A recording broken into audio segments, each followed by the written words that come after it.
देखनी है ये दुनिया सारी, समझनी है सब दुनियादारी। देखनी है ये दुनिया सारी, समझनी है सब दुनियादारी। हौसलों में भर के दम, आत्मविश्वास से बढ़ा कदम। देखनी है ये दुनिया सारी।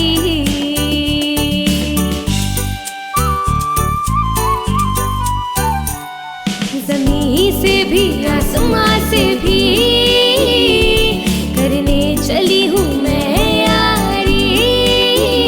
भरनी है उड़ान, लिखनी है खुद की पहचान।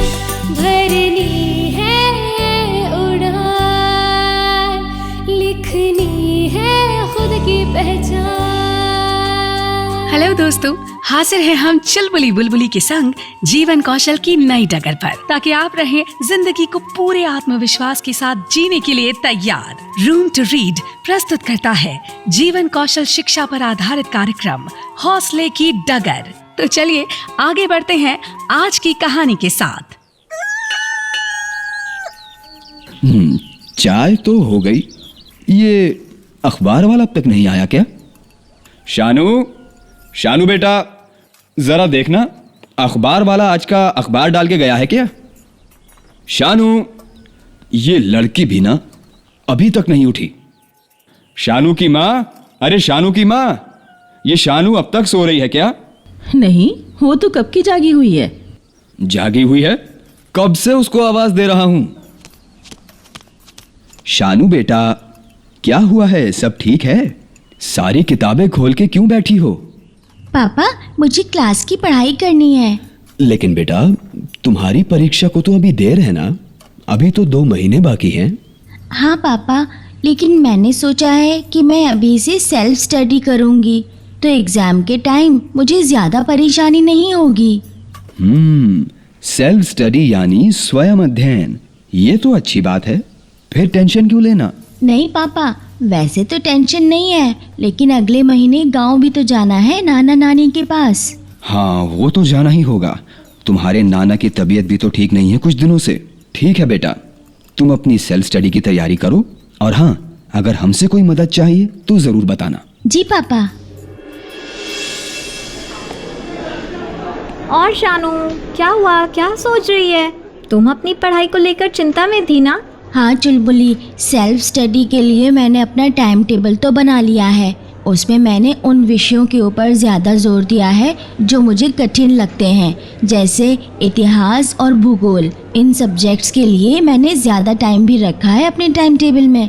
लेकिन फिर भी मुझे लगता है अगर थोड़ी और मदद मिल जाती किसी से। अच्छा, सेल्फ स्टडी मतलब रिवीजन कर रही हो ना अभी तक के पाठ का? हाँ चुलबुली, लेकिन सिर्फ रिवीजन नहीं, वो तो पढ़ाए गए पाठ के होते हैं। रिवीजन के साथ साथ मैं आगे की पढ़ाई भी कर रही हूँ। ओह अच्छा, ये अच्छा आइडिया है। पर तुम अभी से आगे के पाठों पर ध्यान क्यों दे रही हो? बुलबुली, मुझे अगले महीने गांव जाना है अपने नाना नानी के पास। नाना जी की तबीयत कुछ दिनों से ठीक नहीं है। उसी चक्कर में मेरी 15 दिन की क्लास मिस हो जाएगी। मैं उसी चिंता में हूँ कि उन 15 दिन की पढ़ाई मैं कैसे मेकअप करूँ। टाइम निकालती रहूँगी तो पीछे नहीं जाऊँगी वापस आने के बाद। हाँ शानू, तेरी तो क्लास मिस हो जाएगी बहुत दिनों की। तुम एक काम करो, अपनी टीचर खुशबू मैम से मिल लो। वो शायद तुम्हारी कुछ मदद कर पाए। हम तो सिर्फ तुम्हें नोट्स दे सकते हैं। हाँ अच्छा, क्लास ख़त्म होने के बाद मिलती हूँ।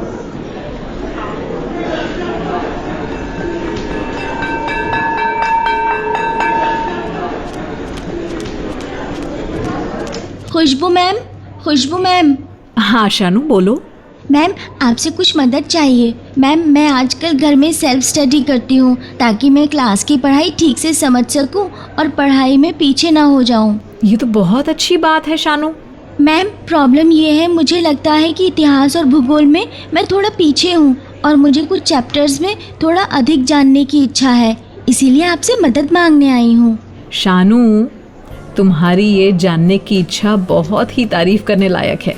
सेल्फ स्टडी यानी स्व अध्ययन हमें किसी विषय को अधिक जानने के लिए मदद करता है।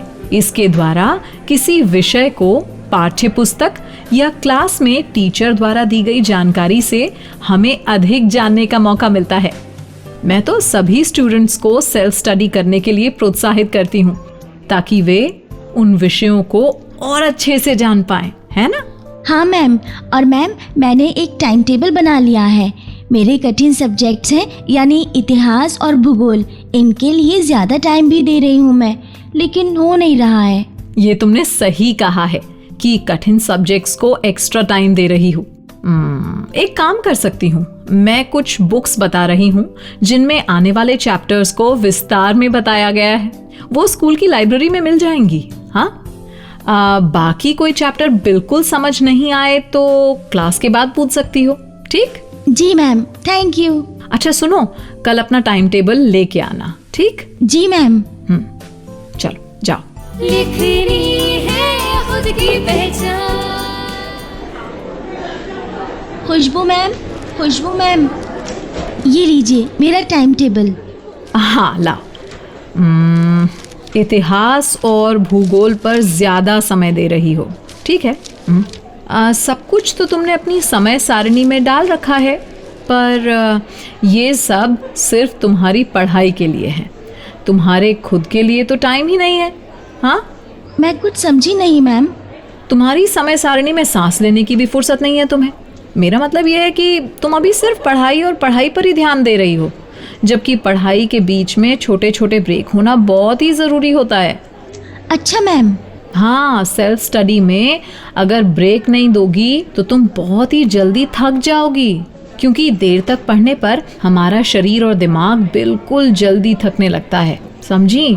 फिर मुझे क्या करना चाहिए मैम? तुम अपनी पढ़ाई के बीच बीच में 10-15 मिनट की ब्रेक लिया करो और इसमें कुछ समय अपने पसंदीदा काम के लिए रखो, जैसे दोस्तों के साथ बात करना या उनके साथ खेलना, अपने परिवार के साथ समय बिताना या कुछ और मनोरंजन भरा काम करना, जैसे टीवी देखना या रेडियो सुनना या कोई कहानी की किताब पढ़ना, है ना? जी मैम। इन सब के साथ साथ एक चीज और सुनिश्चित करने की है कि सुबह उठ के नियमित व्यायाम करना और संतुलित आहार लेना नहीं भूलना। इससे तुम्हारे शारीरिक और मानसिक दोनों के विकास में मदद मिलेगी और तुम थकोगी नहीं। ठीक है मैम, और एक बात है, मैं अगले महीने 15 दिनों के लिए गांव जाऊंगी नाना नानी से मिलने। नाना जी की तबीयत कुछ दिनों से ठीक नहीं रह रही है। मैं उन दिनों की क्लास मिस करूंगी मैम। कोई नहीं, तुम जाने से पहले मुझसे मिल लेना। मैं तुम्हें आगे के चैप्टर्स जो पढ़ाऊंगी वो तुम्हें बता दूंगी। अगर कोई विषय समझ ना आए तो मेरा फ़ोन नंबर ले लेना और मुझसे बात कर लेना। हो सकेगा तो वीडियो कॉल पर मैं समझा दूंगी। और हाँ, तुम किसी विषय का सारांश लिखकर उसकी फ़ोटो खींचकर भी भेज सकती हो, मैं देख लूंगी। ठीक? तुम्हारे पापा के फ़ोन पर इंटरनेट की सुविधा है ना? जी मैम, है। और अभी अगर किसी चैप्टर में कोई सवाल समझ में ना आए तो मुझे क्लास के बाद पूछ लेना। मुझे फ़ोन पे भी पूछ सकती हो तुम। पक्का मैम, बहुत बहुत धन्यवाद।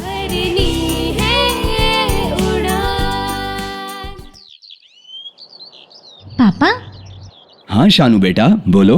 पापा, आप अपना मोबाइल दो, मैं अभी इंटरनेट का पैक डलवाती हूँ। अब मेरी क्लास गांव में भी लगेगी।